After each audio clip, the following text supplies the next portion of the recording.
আমরা মাননীয় গভর্নর সাহেবের সাথে দেখা করি এবং তাকে আরজিকর ঘটনা 9 আগস্টের ঘটনা এবং তার পরবর্তী যে সমস্ত ঘটনাবলী ঘটেছে পশ্চিমবঙ্গে, সাধারণ মহিলাদের রাত্রে নেমে 14 তারিখ রাত্রে নেমে প্রতিবাদ থেকে শুরু করে ছাত্র সমাজের অরাজনৈতিক প্রতিবাদ থেকে শুরু করে গতকাল ভারতীয় জনতা পার্টির বন্ধ, তৃণমূল কংগ্রেসের গুন্ডামি কোনো জায়গায়, এবং তার সাথে এই প্রথম আমরা দেখলাম যে একজন সিএম মঞ্চ থেকে গুন্ডামি মারছেন, যেন গুন্ডারা হিন্দি এবং বাংলা সিনেমায় ধমকায় চমকায়, সেরকম দেখলাম যে একজন মুখ্যমন্ত্রী ডায়লগ দিচ্ছেন ধমকানো এবং চমকানো। তাতে তিনি ফোঁস করবেন, কী করবেন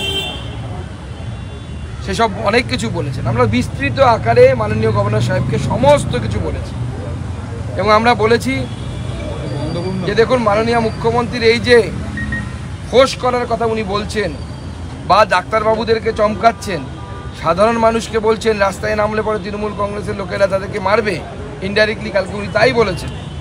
পুরো ইন ডিটেলস আমরা মহামহিম গভর্নরকে জানিয়েছি এবং ওনার কাছে প্রার্থনা জানিয়েছি যে আপনি ভরসা, আমাদের পশ্চিমবঙ্গবাসী অনেক আশা নিয়ে আপনার দিকে তাকিয়ে আছে। কারণ যেভাবে প্ররোচনামূলক দূর অভিসন্ধি নিয়ে প্ররোচনামূলক কথাবার্তা গতকাল মাননীয় মুখ্যমন্ত্রী বলেছেন এবং হিংসা উস্কে দেওয়ার চেষ্টা করেছেন, এই হিংসা হলে পরে কিন্তু পশ্চিমবঙ্গে একটি গৃহযুদ্ধ বাড়বে। কারণ উনি ফোঁস করলে আমরা বসে থাকবো, এরকম তো হতে পারে না। তখন আমি যেমন গতকাল বলেছি সেরকমই হবে, তখন তেরে মেরে ডান্ডা করে দিই ঠান্ডা, বাংলার মানুষ তখন তেরে মেরে ডান্ডা করবে। আমরা চাই না সেই ধরনের পরিস্থিতি তৈরি হোক। মাননীয় গভর্নর সাহেবকে বলেছি যে আপনি ভরসা, বাংলার মানুষের সাংবিধানিক অধিকার, বাংলার গণতন্ত্র, বাংলার মানুষের স্বাধীনতা স্বাধিকার এই রক্ষার দায়িত্ব সংবিধান আপনাকে দিয়েছে। সেজন্য আপনার কাছে আমরা অনুরোধ নিয়ে এসেছি যে আপনি এই অধিকারকে রক্ষা করার জন্য যা করা প্রয়োজন তা করুন এবং উপযুক্ত ব্যবস্থা নিন। সুকান্তদা, যা করা প্রয়োজন মানে রাষ্ট্রপতি শাসন কি দাবি করলেন? দেখুন, আমরা ওনাকে বলেছি যে বাংলার মানুষের সাংবিধানিক অধিকার রক্ষার জন্য যা করা প্রয়োজন। এবার কী করা প্রয়োজন সেটা তো সংবিধান অনুসারে উনি ঠিক করবেন এবং ওনার উপরের লোকেরা ঠিক করবেন। আজকে মহামান্য রাজ্যপাল দিল্লি যাচ্ছেন, দিল্লি গিয়ে উনি কথা বলবেন, পরবর্তী সময়ে সমস্ত কিছু দেখে ঠিক হবে। আজকে তো বাংলার পরিস্থিতি দেখে সবাই চিন্তিত। স্বয়ং প্রধানমন্ত্রী বলেছেন, মহামহিম রাষ্ট্রপতি যিনি কোনো বলেন না তিনি পর্যন্ত বলতে বাধ্য হয়েছে।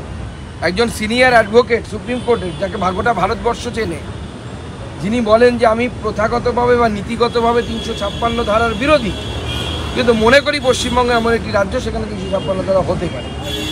এই ধরনের মন্তব্য সুপ্রিম কোর্টের সিনিয়র মোস্ট কাউন্সিলের কাছ থেকে আসা, আমার তো মনে হয় তিনি তো মস্করা করার জন্য বলছেন না। গোটা ভারতবর্ষের মানুষ চিন্তিত। বিশেষত গতকাল মাননীয় মুখ্যমন্ত্রী যে কথাগুলো বলেছেন যে আমি আসামকে অশান্ত করে দেব, আমি মণিপুরকে অশান্ত করে দেব বা অশান্ত হবে, উত্তরপ্রদেশ অশান্ত হবে। আমি গতকালও বলেছি, আজকেও বলছি, আমরা মাননীয় মুখ্যমন্ত্রীর এই সমস্ত কথার মধ্যে বাংলাদেশের জামাতের এবং ছাত্র শিবিরের শব্দের প্রতিধ্বনি শুনতে পাচ্ছি। এবং কোইন্সিডেন্টালি বাংলাদেশের তদারকি সরকার গতকালই জামাত এবং ছাত্র শিবিরের উপর থেকে নিষেধাজ্ঞা তুলে নেয়, তাদেরকে বৈধ সংগঠন হিসেবে ঘোষণা করে। এবং গতকালই মুখ্যমন্ত্রীর এই ধরনের কথাবার্তা, যে কথাবার্তাগুলো জামাত এবং তার ছাত্র সহযোগী যে ছাত্র সংগঠন, তাদের কথাবার্তার মধ্যে মিল পাওয়া যায়। এবং আপনারা জানেন জেএমবি যে জঙ্গি গোষ্ঠী আছে, তাদের সাথে জামাতের যোগসূত্র আছে বলে এই ধরনের অভিযোগ আছে। আমাদের ভিডিও ভালো লাগলে লাইক এবং শেয়ার করুন। কমেন্ট সেকশনে গিয়ে জানান আপনাদের মতামত। আরও ভিডিও পেতে আমাদের চ্যানেল সাবস্ক্রাইব করুন এবং প্রতি মুহূর্তে খবরের আপডেট পেতে প্রেস করুন বেল আইকন।